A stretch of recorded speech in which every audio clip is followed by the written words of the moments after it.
This morning on BRN, 50 and forward.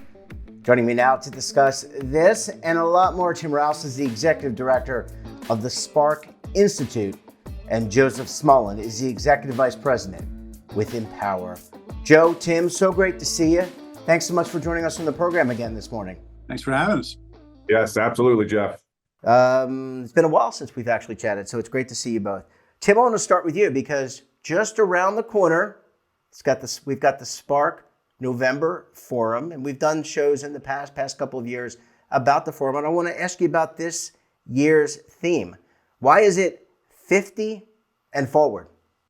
Well, 50 and forward honors the 50th anniversary of the Employee Retirement Income Security Act, or as we all know it, ERISA, a landmark really in our industry. And it also challenges us to look ahead to the next 50 years with innovation, resilience, and a shared sense of a purpose, Jeff. So that's why we chose 50 and forward. Yeah, there was a big celebration. Spark was a big part of that. Other trade associations. I mean, there were so many meaningful successes. A lot of those were covered as part of ERISA, and we all know it so fondly for its protections. Tim, let's talk about your membership. You've got professional asset managers, you've got record keepers in and around the retirement ecosystem. How are they signaling to you that they want to add to ERISA's successes? Well, Jeff, Spark and its members are continuously adding to the success of ERISA. I mean, year after year, we're adding our voice into the discussions with regulators. But just as people constantly grow, we occasionally stop and reflect on where we came from and look forward to what's ahead. At this moment in the 50-year mark, that's really why we chose that theme. And it's really not like we're now looking at the future. We've always been looking at the future, and we're just now taking a time to reflect on the past and where we want to go for the next 50 years. And Joe, I want to bring you in here because you're a very prominent member on the Spark board, and I want to ask you about the evolution of the membership. Talk a little bit about how Spark continues to grow, Spark membership that is, continues to evolve and grow. Yeah, Jeff, we have that.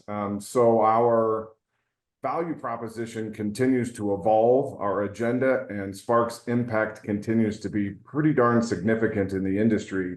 Our membership continues to have unwavering support at the governing and advisory board levels.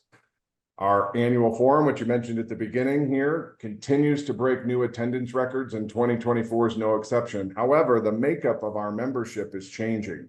We've added many new TPA firms as members, and we're seeing non-record keeping members like payroll providers and student loan repayment processors join Spark.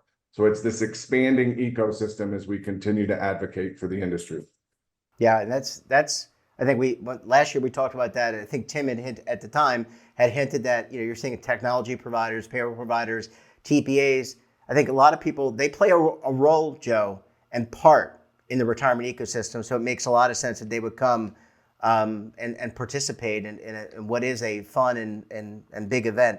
Let's talk about, Joe, some of the main themes at the Spark Forum. Tim talked about 50 and forward, but what are we going to hear? What can we expect to hear if we're attending, or for those who will not be attending, what they're missing out on? Yes, Jeff. So as I mentioned, we continue to break records in attendance, and that's due to a really solid agenda. So both main stage discussion topics as well as panels. Some of the topics you'll hear at the Spark conference this year is closing the coverage gap, the ever-evolving investment trends and defined contribution plans, of course, in-plan retirement income and alternatives and privates within lineups. A big hot topic, not only in our industry, but across all industries, is artificial intelligence and the impact, the convergence of health and wealth, and of course, because it's election day, legislative and regulatory updates based on who wins on Tuesday. Yeah, and actually, Tim, just to kind of close things out for this segment, when does the Spark Forum take place? And actually, it's going to kind of coincide with the election. It does every 4 years, Jeff, and so it's actually a great opportunity for our members to see what's going on with the election, and then determining, okay, what's the impact going to be on our industry as we Yeah. look at the results. Yeah, it could. I have a sneaking suspicion you could be in for a late night, but we're going to check in with you closer to to the election. Joe, Tim, always great to see you. We're going to end this part one of our discussion. Tomorrow, we're going to bring Tim back. We'll have Don McQuarrie join us, and we'll talk about we'll do a round robin or a rapid fire discussion about some of the events. So, Joe, Tim, great to see you. Thanks for joining us, and we look forward, Tim, to having you back on the program tomorrow morning. All right. Thank you, Jeff. Thanks, Jeff. And don't forget to subscribe to our daily newsletter, The Morning Pulse, for all the news in one place. Details, of course, at our website. And we're back again tomorrow for part 2 of our conversation of 50 and forward. So you're going to want to tune in. Until then, I'm Jeff Snyder. Stay safe, keep on saving, and don't forget, roll with the changes.